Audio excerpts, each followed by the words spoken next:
Welcome back. It's a Kovacs report for more honest comic book reviews. So, Absolute Superman #3, part of DC's All-In line. Jason Aaron and Rafa Sandoval on writing and art duties. Now, I've not been a big fan of the Absolute books at all. I thought Batman really was scraping the barrel. I thought it was terrible. Absolute Wonder Woman I thought was great when it started, but I fear that it may be slipping, but there's still hope yet. But Absolute Superman, I really didn't like. So I thought I'm going to give it 3 issues and see how I feel. And I'll be honest, straight up, pleasantly surprised. So we kick off flashing back to 6 years ago on Krypton. Now, this whole Krypton story is really interesting, actually. I think to me, so far, it's been the most interesting part of the 3 issues is finding out, where Kal-El came from, this version of Krypton. And to be honest, if there was a whole book dedicated to that, I'd be well invested. This is really interesting. I like the fact that Kal's a little bit older here, so he's formed these bonds with his parents rather than just being a baby in the traditional Superman. And I think Aaron is really trying to, how do I put it? He's trying to shape Kal-El before he gets to Earth. So Kal-El has a sense of what's right, what's wrong, of values. And he's doing it actually really well. So in this flashback, we find out that Kal's a bit of a loner, doesn't really fit in with everyone else, maybe a bit of a quiet boy, shy boy.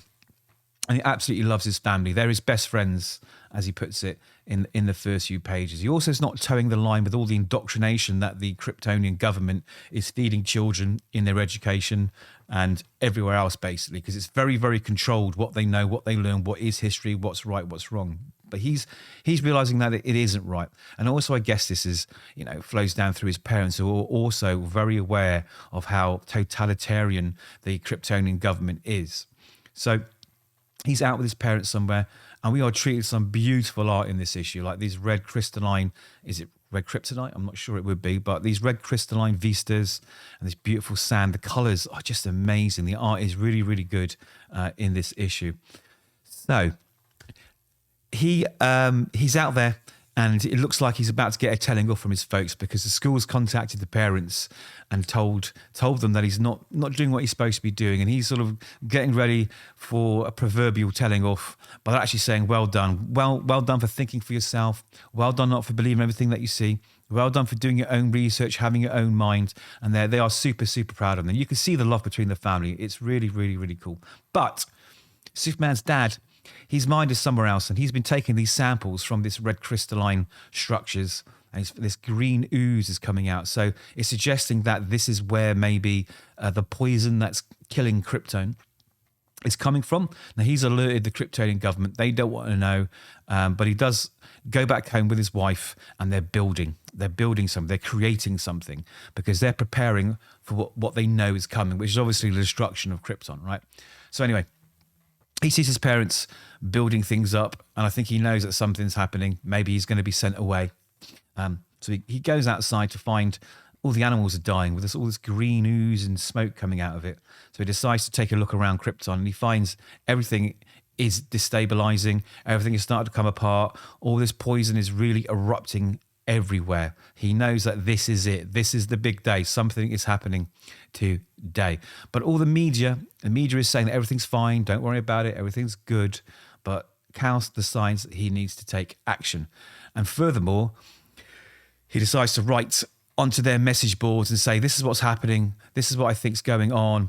But the message has been removed, right? He's being silenced. The government are coming in. The schools are coming in, and they're taking anything that goes against the current narrative, and they're deleting it. And they're probably going to get rid of a few people along the way by doing it.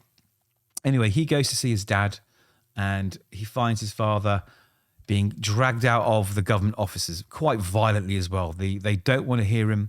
The Science League, they just want all these detractors to get out. Something isn't right, and he sees this. So he runs home to tell his mum that his dad's been taken away.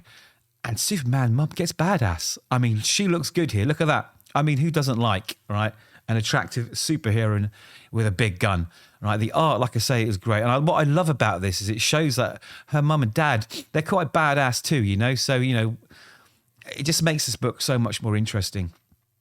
So she decides to go to the Law Guild office where they're holding her husband, and she just absolutely kicks ass. Now, this gun shoots lava, right, which I thought was really, really, really cool. And old Krypto's there. Krypto's kicking some ass as well. But the bad boy peacekeeper type people, they start fighting back, but to no avail, because she absolutely wastes them. She kicks the living hell out of them and rescues her husband. Now, while that's going on, because these officers are unmanned because they're trying to deal with this huge altercation, old Cal here decides to go and find out what he can from the computers. And what he finds out, which is startling, and I love that they've done this, because traditional Krypton, everyone was good. Everyone was for the betterment of the planet. Everybody was kind of like sort of on the right side of everything. But here, they've been plotting. So they've known this is coming. So these higher-ups, this elitist class, they know this is coming. They've been keeping it secret from the masses, and they've been building starships and stocking the starships with everything you could need for them to escape when Krypton explodes, leaving like the working class there to fend and die for themselves. So it's really, really interesting. And this book has turned for me from being just another poor superhero book that is trying to reimagine something not very well to something quite deep and interesting. I think I'm actually invested in it now. So he finds this out and he starts talking to his parents. He knows that Krypton's dying. He knows that he's being sent away, but they say, no, we're not sending you away on your own. We've built our own ship. We're all going, all right? And while that's happening, the news breaks all over Krypton, the truth. Okay, and they're like, oh my God, how did that happen? And they realize it was good old Cal. He sent it everywhere. He spread the truth across his world. And now we find out a little epilogue at the back. That old Aunt May, that's Spider-Man. What am I talking about? We jump back to Kansas, all right, and we see what looks to be a dying Ma Kent. And she's calling for her boy, her flying angel. So bring us back to Smallville, bring us back to our Earth. But like these last few pages, these revelations, they're brilliant. They've completely changed this book for me. And I think you guys should give it a go. But that's my review. Those are my thoughts. Let me know what you think in the comments. And hopefully we'll catch you in the next review. And please subscribe.